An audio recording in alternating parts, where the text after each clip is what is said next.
Let me know if you had the Detroit Lions and the Tampa Bay Buccaneers both in first place in your NFL standings on October the 9th. I certainly did not, but congrats to two teams off to a red-hot start. We look at Detroit. Boy, an impressive performance last week against Carolina on both the offense and defensive side of the balls. We look at Tampa Bay. Prior to the bye, they went to New Orleans, had a 156-yard edge, an impressive performance.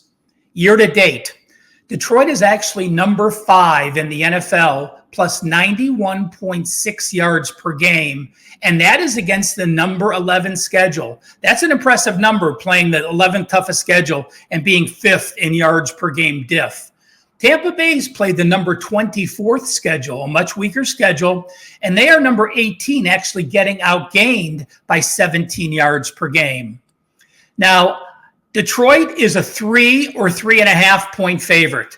If you want to take the -3, lay 120, or if you want to grab the -3.5, some places have it plus juice, some have it -110. If you only have a 10-cent difference, I would take the -3, -120, make sure you shop. A total of 45.5 in this game. Now, the first thing I want to bring up is this. When I was going into the Tampa Bay and Detroit papers to read about this game, I know it's early in the week, I already read 2 or 3 times. Well, Tampa Bay is rested off a bye. If you watched Bet on It this past week, or if you watched Wager Talk today, one of the charts I always share is eye-opening. Pre-bye home teams have done very well. Going back to 2015, home favorites off a bye have only gone 46.2% against the spread. Home dogs off a bye, like Tampa Bay, have only gone 42.4% against the spread. So it's not a positive being at home off a bye. Why? You were distracted. Maybe you did a short trip. You spent time with family. You spent time with friends. You paid bills. You did normal things. Now you're getting back in your routine at home. So again, just remember that post-bye numbers, 46% for home favorites, 42% for home dogs. Does that have me lean with Detroit? It does. I like their O-line matchup against the Tampa Bay defense. I like their D-line matchup against the Tampa Bay O-line. I look at what Goff has done, and it's amazing. You know, yes, he threw 3 picks early, and yes, it's a lot of ball control. They're running the ball over 35 times a game. They're passing just about 25 times a game. So a big run pass differential. Baker Mayfield, 70% completions. Can that keep up? I don't think so. We'll see what happens. When I also look at the Tampa Bay team, I look at, you beat Minnesota game 1, but you got outgained by 127 yards. Why did you win? You were plus 3 turnovers. You beat Chicago 27-17. Did you earn that win? Yes, you had a nice edge. You put up 437 yards, but you were also plus 2 turnovers. Against Philly, you were exposed. You got outgained by almost 300 yards because the turnovers were even.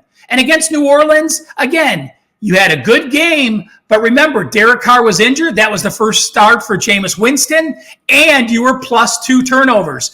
You're plus 7 turnovers on the season. That's going to make you a very misleading 3-1 team. So while I like the matchups, while I think the line is fair, and while I think Tampa Bay is fake, there's 2 systems I want to mention to you, and these systems may keep me off Detroit. Now, I still lean Detroit, okay? But when a team like Detroit has beaten back-to-back foes by 14 or more points straight up, they do have a letdown. Since 2018, they have only covered 41% of the time.